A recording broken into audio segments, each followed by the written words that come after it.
Welcome to episode 1 of the Greek Americans podcast. On this episode, I'm joined by my brother Ari, where we discuss our personal beliefs and experiences as Greek Americans. I hope you guys enjoy listening to us, and thanks for tuning in.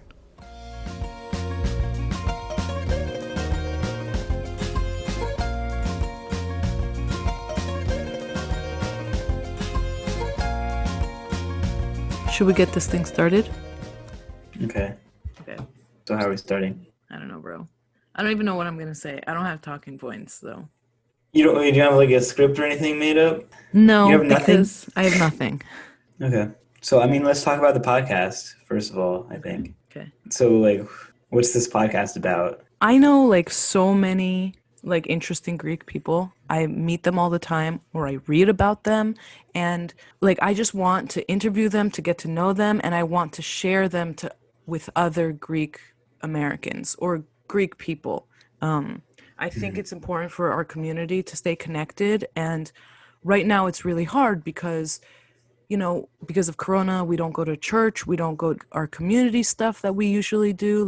There was all these Greek festivals in the summer where everybody got to hang out, do some Greek dancing, eat some Greek food, see all their old friends again, meet new Greek people, and we don't have that anymore.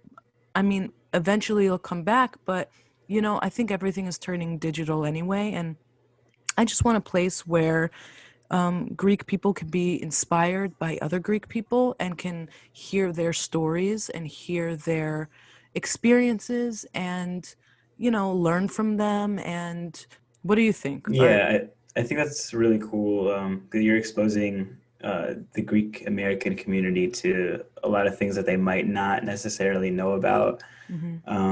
I kind of feel like sometimes maybe the Greek American community is a little bit of like an echo chamber of similar thoughts and ideas that go around.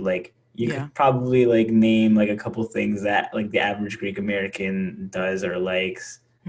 Well, there definitely is a stereotype. And the thing is that I know a lot of people that are a lot of Greeks that are not in that stereotype. And those are the people I'm really interested in bringing light to, because you're right. We all can just group ourselves in the same category, but I think that we all have different experiences.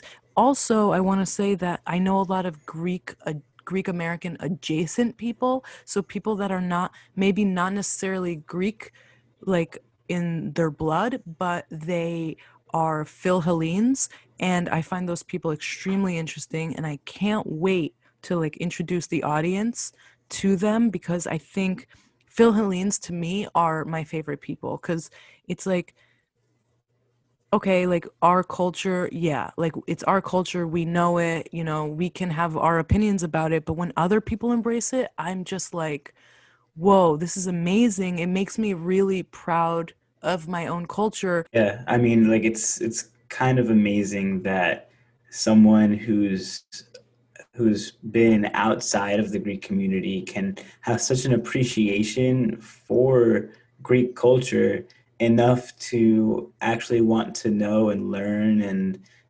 celebrate things that Greek Americans and some Greek people also do on a daily basis. But also that Greek Americans forget that kind of stuff, and Greek people, we really take for granted our culture, and it's really awesome to see other people embracing it, because we take it for granted, and it's oh wow, this impacted somebody else's life. And I know some people that are not Greek but are more Greek than Greek people themselves. And that to me, it's really exciting and really nice to see. And I think that other people in other cultures feel that way, because I have a deep appreciation for other people's cultures, and I hope that makes them as happy as I am when I see Philhellenes. Yeah, when I I meet mean, them. some people get offended by that these days, but Well, yeah, I because we have this whole cultural appropriation thing. I don't really want to get too much into it, but I like yeah. when people appropriate Greek culture. I think it's Oh, great, for sure. Yeah, and it it just brings shows you awareness. yeah, it shows how far it's reached in the world. even though like Greece is such a small country, or I mean Small. small like geographically, I guess, Yeah. but Mm-hmm. the culture Yeah. has some depths. Well, like modern, because it's like, yeah, we Right. all Yeah. know the history, but modern Greece still has such a pull, you know? People still love going there. People love our food, you know, they learn about our culture. Mhm. It's really, really nice to see. Yeah, yeah. I mean, I appreciate other cultures too. Like, I mean, I make more Indian food than my Indian roommate does. Yeah, yeah. And he's like, "Oh my God, this is really good." Yeah, that's really cool. Yeah. So, you know, I know that we all have like different experiences, so I just want to go through ours, you know, just to get our audience like introduced to us. Sure, yeah. What are like the things that you feel define you as a Greek American? What do you think makes you different than the other Greek Americans? I don't know. I mean, I think like what makes me different than a lot of other Greek Americans might just be my like tied to my personality. But I just I don't know. Sometimes I don't know if something like that is an accurate statement because I feel like the Greek Americans that we see don't represent all the Greek Americans that are out there. Like I feel like I'm more like of an introvert, so I usually like stay in more. And I'm sure there's a lot of Greek people out there that are introverts, and a lot of them they don't really like to go out in social situations. They like Mm-hmm. try to avoid them if they can. Mm-hmm. So Mm-hmm. they So stay in. how do So you I don't. stay connected? Like, how do you stay connected to the community if you're an introvert when the community really needs you to be an extrovert in a way, like to go to these dances, to go to the church community events and all that? Well, I mean, I try to push myself. I try to like make Hmm. an effort to do Yeah, things that like I wouldn't like normally want to do. Like try because it's to step important to out of my you. comfort zone. Yeah, Yeah, because it's yeah, and important. I don't know. It makes me feel like it just makes me feel good. It makes me feel happy, I Part of a guess. community. Yeah, yeah, and you know, being away from home, like after I left for college, like I kind of longed for something that was sort of familiar, I'd Hmm. say.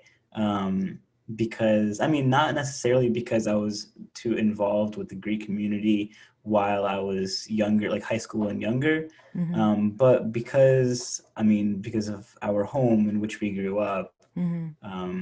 there was Greek music playing, like Greek recipes being cooked. Yeah. Only Um, Greek being spoken. Literally, yeah. I mean, in our case, I mean, in my case, like a mix of Greek and a mix of American English, right? Yeah. Like mom, dad, like speak Greek to us, and I'll speak Yeah, English we'll answer back. back in English. Yeah, Yeah. yeah. Unless I'm around someone that I don't want them to know like what I'm saying, then I'll probably just answer in Greek. Yeah. I mean, yeah, I think all Greek people do that. When we want to talk about somebody in public, we like speak Greek to our parents. Work. But other than that, but as you said, like I think I'm an introvert too in a way, but I try to go to the events too and try to stay connected, especially now that I'm getting older. I think it's really important for me. Something that I do that I think that a lot of other Greek Americans do, tell me if you do this, is that if I go to the theater, I'll like stay and watch the credits and I'll like look for Greek names. Um, that's hilarious. But that might be because I'm a like a film nerd, so Yeah, no, my bad. I just don't watch the credits. yeah. Like, I just book it like right when I get when it's done, pretty much. Unless it's like a Marvel movie and I want to see the Easter egg. Oh yeah, yeah, But no, no, no. yeah, But I do get excited whenever I see like Greek names implicated in some way. Like, even yeah, if it's the criminal, oh, he's Greek. yeah, Hey. yeah. But you took Greek classes in college, right? I did, yeah, yeah. I went up to, I think like the fourth level or so, but I mean, I also skipped a couple levels because I placed out of them. I met with my Mm-hmm. teacher who was super sweet, super friendly, like, and also very smart.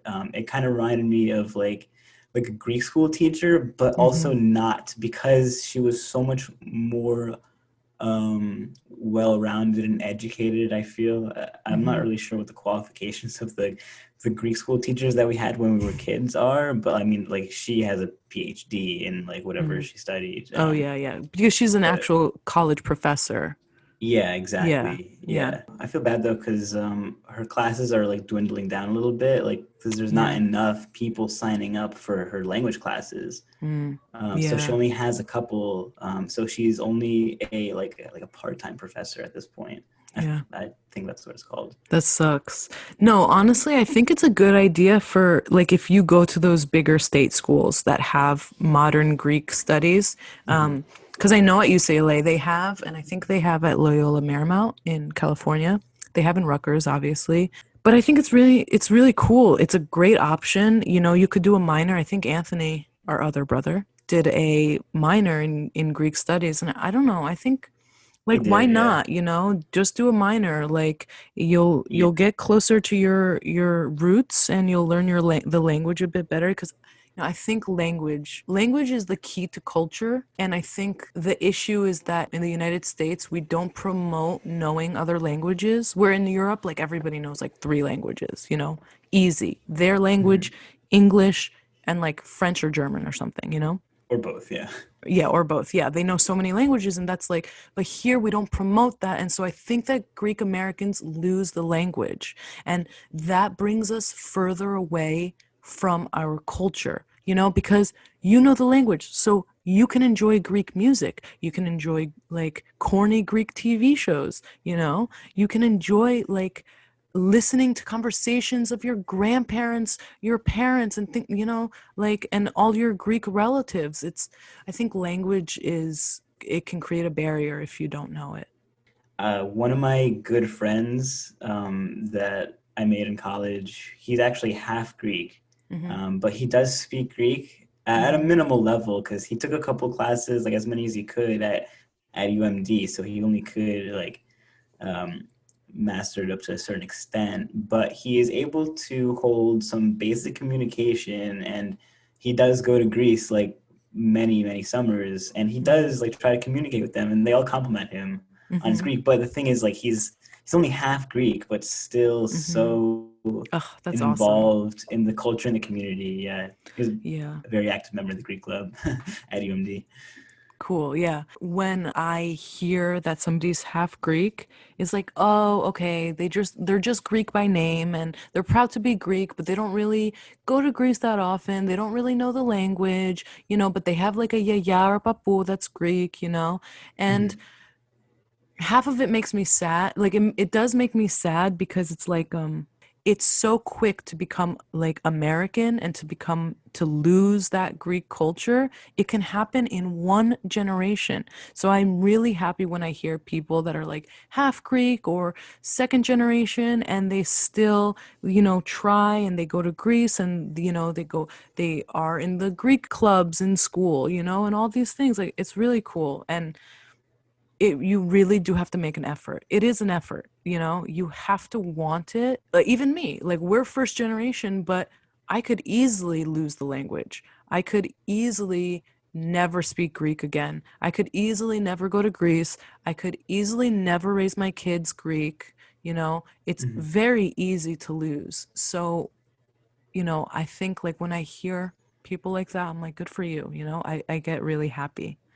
Yeah, yeah. I think that's actually like such an important point that it is like so easy to lose given the fact that we live in America. There's already just so many things going on, so many other things that we could be doing. Mm-hmm.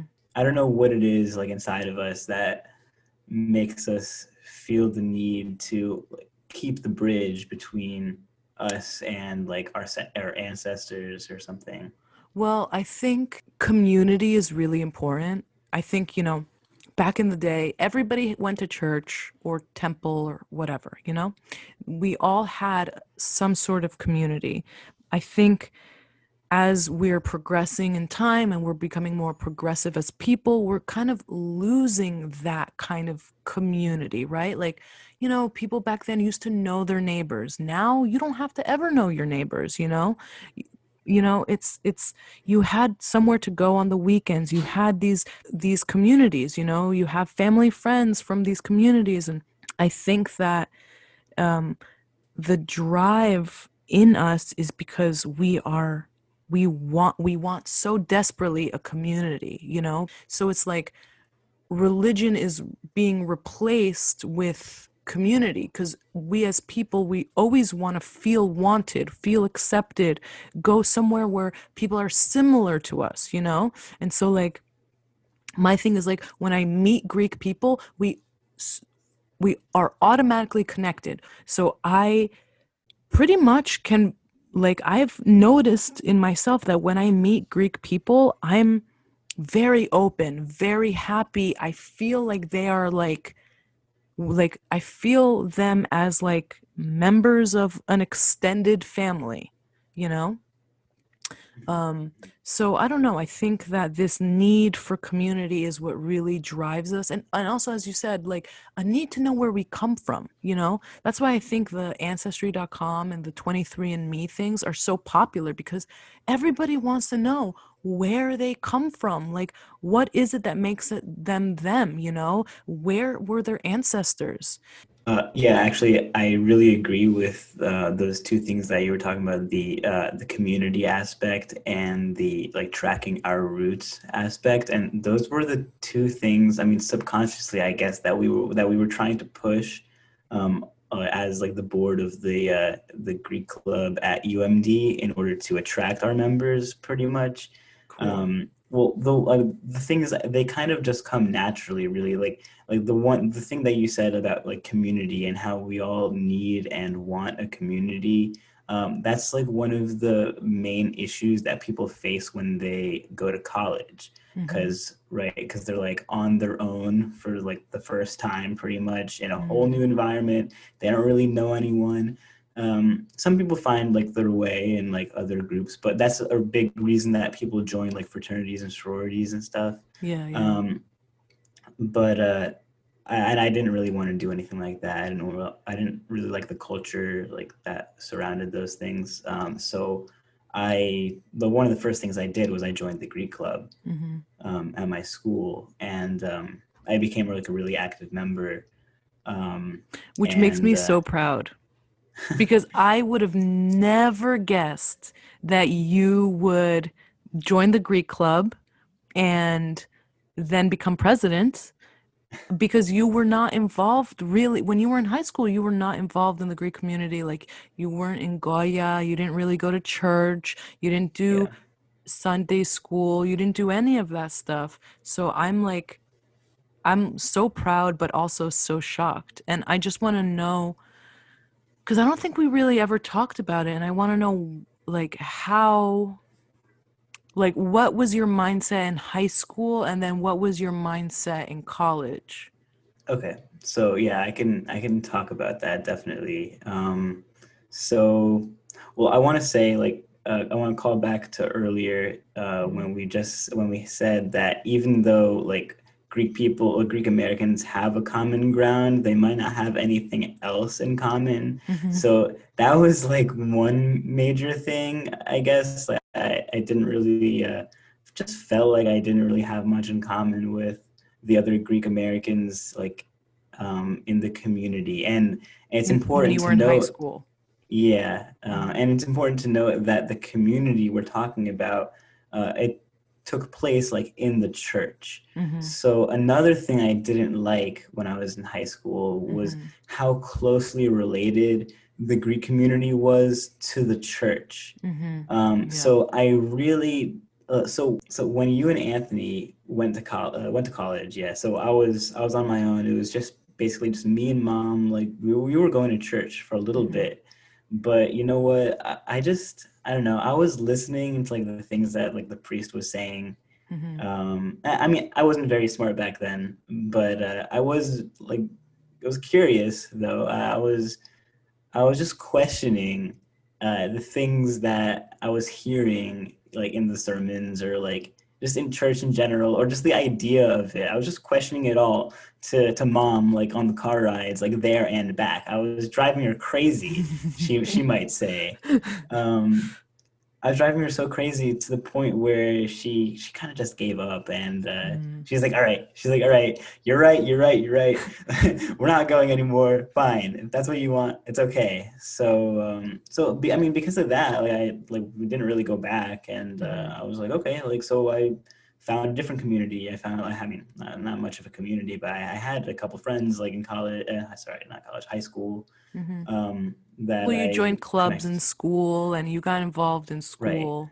Yeah, Yeah. you're right. I did. Yeah, I did join clubs at school. I was in like robotics for a little bit, but the thing that really did it for me was the forensics team, which Mhm. actually kind of like ties into the fact that I was questioning Mhm. things like tied to the religion. Mhm. The forensics team was a speech and debate club. I Mhm. was more on the debate side. Um, so I was really able to talk about and discuss and debate various issues. There were mainly issues that were related to the United States and like government and politics and stuff. And I Mhm. didn't really know much about that, but I did a lot of research and I learned stuff. And the thing that I found really interesting about that was in the event that I was doing, we had to research and write cases for both sides. So Mhm. it doesn't matter what my actual beliefs were, I needed to debate and argue both sides. And I think something like that really made me more open minded as a person. Mhm. Um, and yeah, I mean, I don't know, maybe this is just like a really weak link, but maybe that's something that led me to maybe to reassess Mhm.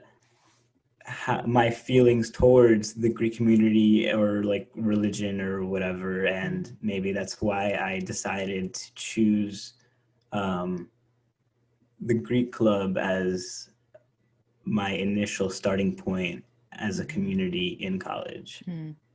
You're right. I mean, there is a link because religion is the first step of questioning, you know, but it doesn't go far enough.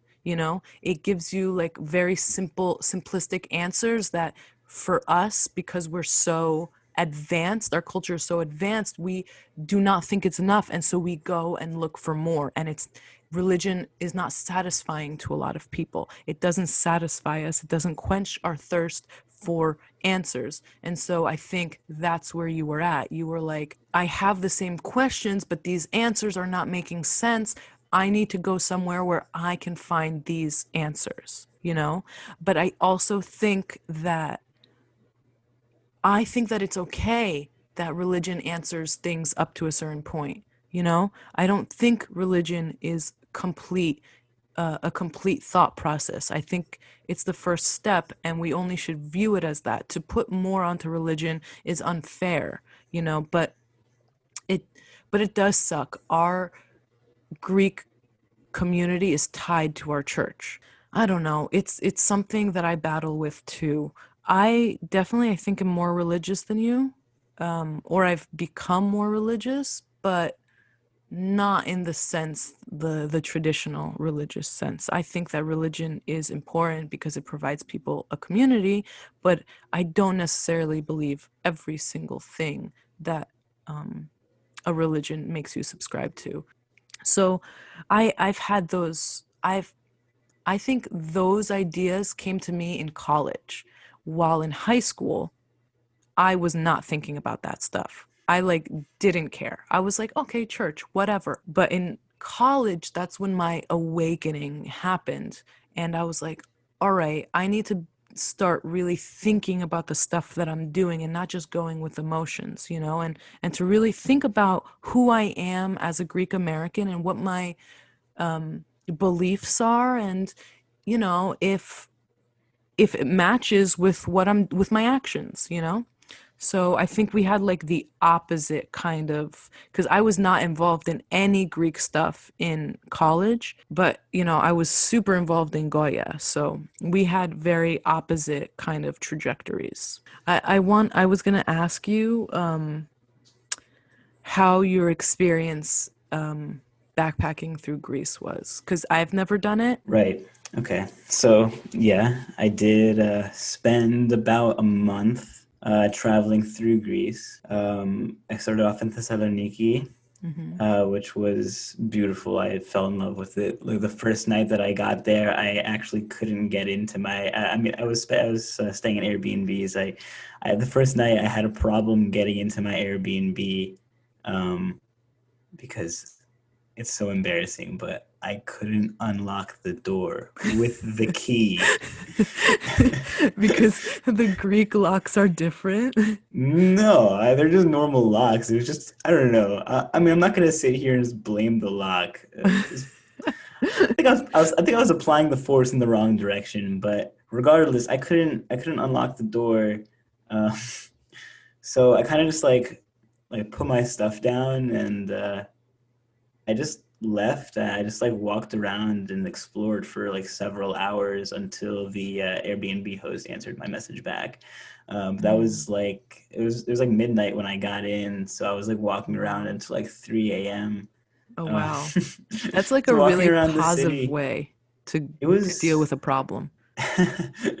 I don't know. I think like if you do something like that, you can see the city from a different perspective as well. You get to see it like Mm-hmm. in the wee hours of the night when like Mm-hmm. there's not really many people out other than the people who probably shouldn't be out at the time. And obviously I walked around, walked to the waterfront because naturally, I don't know what it is, but I love the water.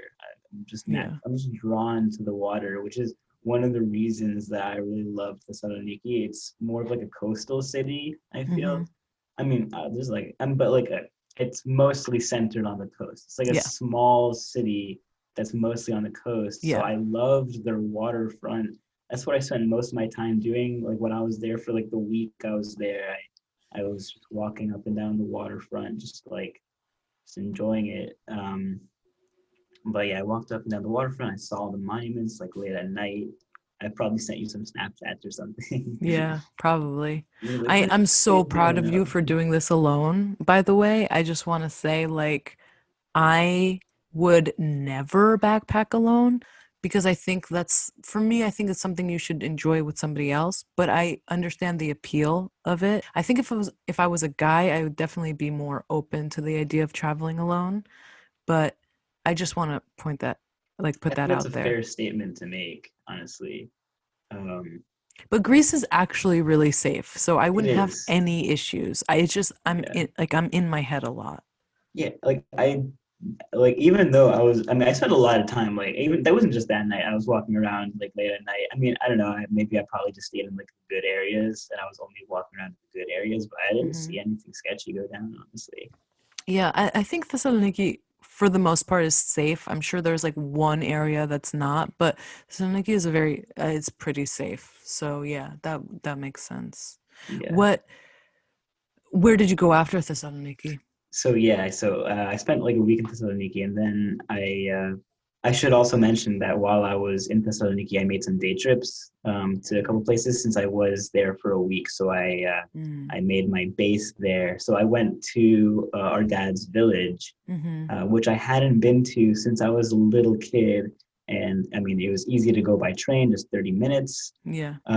So I really wanted to see um, the people there, like our family there. Mm-hmm. And one of the main inspirations for going there actually was so when I was taking those Greek classes, my last semester of college, we had to prepare for this presentation, and the presentation, the main idea of it was I think it was like the topic of like immigration or migration or like leaving home and Mm. missing home, like the concept Mm-hmm. of nostos. Mm-hmm. Mm-hmm. Yeah, Okay, which is a really big Greek concept from like ancient times until now. It's really interesting, but yeah, yeah. it's like the longing to return home, right? Mm-hmm. That's like what it's defined as. And Right. yeah, actually, it was brought up to us through The the Odyssey. Odyssey. Mm-hmm. Yeah, exactly. Mm-hmm. That's the piece that we had read before like embarking on this the next project that we had, Mm-hmm. and it was cool. We presented with to a bunch of like a pretty big audience, I'd say. Mm-hmm. But the project that I had chosen to do was I mean, you obviously know this because that guy Nick Vlahos reached out to you Oh. Mhm. through Ancestry DNA, Mhm. Yeah. Ancestry.com. Yep. He discovered, hey, he like discovered our family, and if you want, can you like, I Yeah. don't know if you want to like give Yeah, a I can brief talk more overview about there. that. I'm actually gonna be interviewing somebody who had a very similar experience to this, but yeah, Mm-hmm. because I'm on Ancestry.com, and the whole story is, in short, is basically my dad's uncle had a kid with an American woman. He came here from Greece. He came to the United States from Greece, and he was about like 17, 18 when she got pregnant. And I don't really know what happened between them, but basically she had taken the kid and left, and they went to the West Coast. Um, and back then, because now the kid is now like 60 years old, 50, 60 years old. Back then, there was no like internet, there was none of that. And he could never, he knew that he had a kid somewhere in the West Coast, but he couldn't track his girlfriend or whatever, uh, and he couldn't track the kid down. So we all knew, like, it was in our family, like we would talk about it from time to time, that there was a cousin that my dad had, and somewhere in America, but we didn't know where. And then, like, I don't know, 2 years ago, I log into my ancestry.com because I was telling like mom about it. I was like, oh, ancestry.com, like all this DNA stuff. And I see this message from this guy. And he's like, hi, my name is Nick Vlahos, which, by the way, is my dad's name. And he's like, I'm looking for my family. We matched as second cousins. Do you think you could help me? And I was like, oh my God, my jaw dropped. I was like, this guy is the long lost cousin that everybody talks about. And I got goosebumps. I was like, oh my God. I called my dad. My dad didn't At first, he did not believe it. He was like, no, it's a scam. Don't believe that. I'm like, it's not a scam. I swear to God, this is the guy. And, it was just insanity. And I know that I haven't met him yet, but I know that he met my dad, and then he met his siblings because he has like four half siblings. And so he met them, and it was like a whole thing. And now he's part of their family. And it's like he grew up as an only child, like, with his mom. And now he's like part of this like huge Greek family. And it's just like an amazing story. And it's like unbelievable. And it's so great that Ancestry can do that. Like, I know, I'm sure there's horror stories, but this story is like one of like joy and about finding family and like reconnecting with your roots. And it's amazing. Yeah, so upon finding out about this, like obviously word spread throughout the family, and then I was told that our or dad's Thea Chrysanthi Hmm. wrote him a letter in Yeah. Greek that Hmm. was translated by someone, I guess, Hmm. and given to him. It's basically the center point of my project was the letter that she Oh. had written him, because the Oh. letter detailed a little bit about our family history, about leaving Asia Minor and Hmm. the journey going into Greece, Hmm. um, and basically summarizing how everything turned out and why things are as they are with like the family, Hmm. basically. Hmm. Um, so yeah, I mean, some people in the audience were moved, I'll say. Really? Yeah, there was this one lady who started crying because I was reading excerpts from the letter, Mm.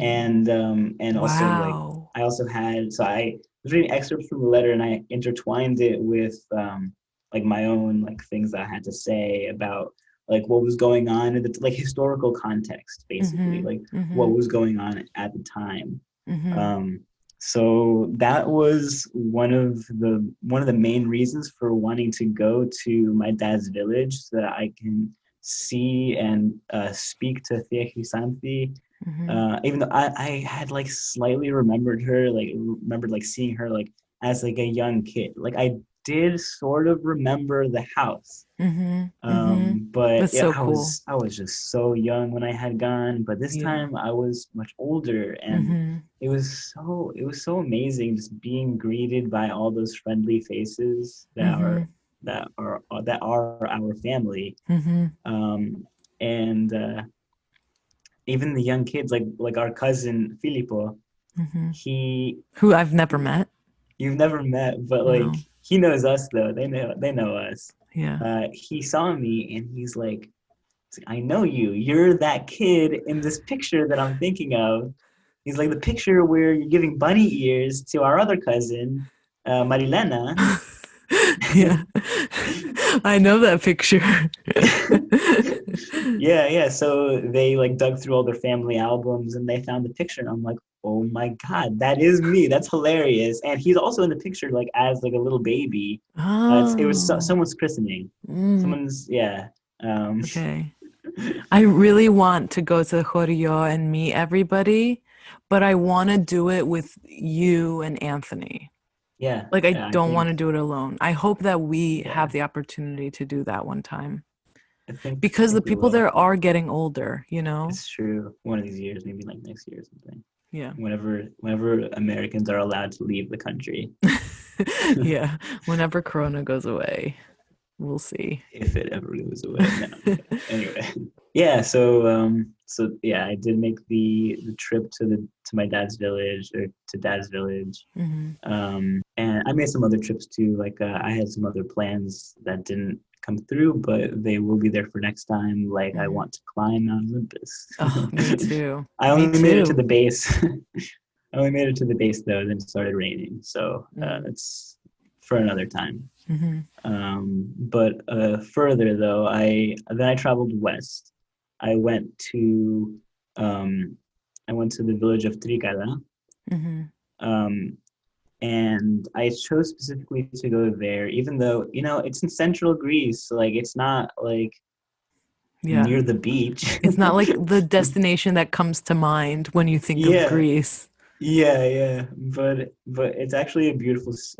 Well, I don't know if I would call it a city. When I went there, I felt like it was more of like a cross between a city and a village. Mm. Okay. Um, it's more of like a modernized village, I guess, is what I mean, maybe. But it's still beautiful. Like tons of history behind that place, ancient history as well as modern history. But the main reason that I went was because when maybe in like my like junior year, I spent like the entirety of my junior year just listening to Rebetika, and I was obsessed with Vasily Tsitsani, Hmm. pretty much. Like Hmm. that's like number one guy like for me. And Again, I would never think that you would be like listening to Greek music, especially Rebetika. Um, but that's really awesome. I don't know. I mean, obviously, I think that you like turned me on to Greek music, obviously, and you definitely Yeah, introduced me to Rebetika as well. I just didn't know that you were going to be so taken by it. I think like it's something about the instruments, something about that bouzouki is just Yeah, gets me, like yeah. I think like at the time like I just like felt so emotionally connected to the sounds that I was hearing and Hmm. even like the words that they were saying too. I probably went through a breakup or something at that time.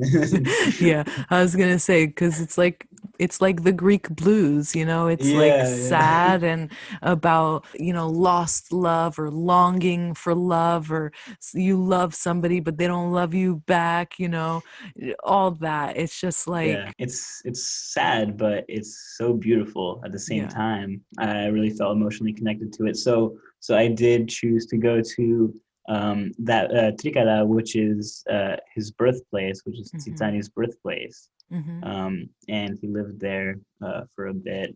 But also, interestingly enough, while I was there, I did learn that it was also the birthplace or like the hometown, I mean, of Mitropanos as That's well. amazing. Yeah. And there's Two. more people too. Really? but Yeah. There's tons of like they produce lots of artists, like not just like art Hmm. in like music, but like art in like the broad category of art. Hmm. Interesting. What's in the Yeah, water over it's there? something. I don't know. Yeah. Like they do have like a really nice like river that like passes through. Oh, do they? Yeah.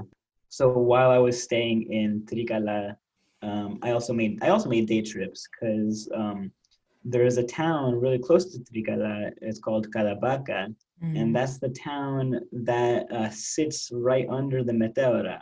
The Mm. Meteora are these gigantic rocks. Like I don't even know how else to Yeah. describe it. It's just so it's like so magical and majestic. Like it doesn't even seem real while you're there. That's crazy. And they Like it built uh churches, right? Monasteries on monasteries. top Yeah. of these like mountain structures, Yeah. mountain Yeah, things. so there's like a huge history behind that, and I was lucky enough to have an amazing tour guide. I had a Hmm. personalized tour while I was there, but That's cool. he did not walk me through the monasteries or something anything like that.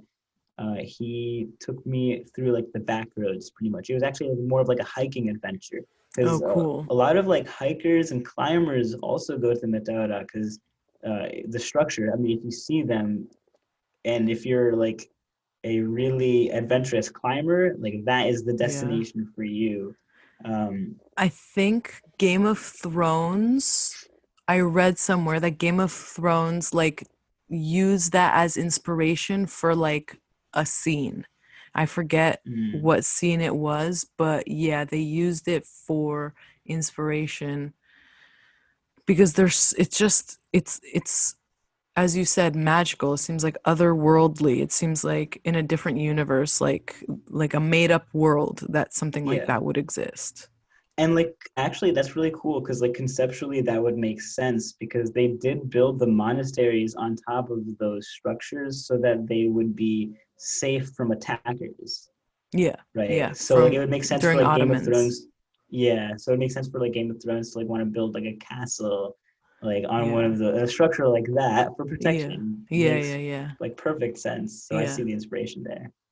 Yeah, that's so cool. I'm so jealous that you went there. Like, it's like on my bucket list of places to go. That's the thing. I think I discussed this with um like other people that I was talking to, and that Greece is so has such a diverse landscape, and like people just know the beaches, right? Because that's what's like in the media, but there's so much more. There's so much, like Greece is so lucky because we have mountains and like the beach. It's really beautiful, and I'm really glad that you took the opportunity like after college finished, before work starts, to really go and explore these places. For sure, for Yeah. sure. But anyway, Do we have anything else to talk about, or I no, I guess think that's it. not. Actually, that's pretty much it. That Yeah. pretty much covers it. Is there Yeah. anything you want to close with, or I am really excited for people to listen to the podcast, and I'm excited to introduce people to the Greek Americans that I know and the Phil Hellenes that I know. Um, I'm really hoping that people enjoy it and keep listening. And as we said before, community is important, and I want to do something to contribute to my community because my community has given me something. It's given me an identity. It's given me an extended family, and I think it's important for me to give back. And if this is the way that I can give back, then why not? yeah. I'm really excited for the content that I'll be seeing out of this as well. And well, your vision is very inspiring to me, honestly. And honestly, I think really like there's no better person to do something like this other than you. So Thank you. I'm really excited to see the people that you're going to be talking with and talking about. Yeah, yeah, thank you. Me too. I'm excited, and I think we're good. I think, we did a whole episode, and let's sign off. Hey, nice. Yeah. Okay, cool. Thank you so much for talking, Adi. I know Yeah, we're thanks for both having me. busy. Yeah. All right. Bye. Bye. Thanks for listening to this episode of the Greek Americans Podcast. If you like our show and want to know more, check out our Instagram page @Greek Americans Podcast. And please rate and leave us a review wherever you're listening.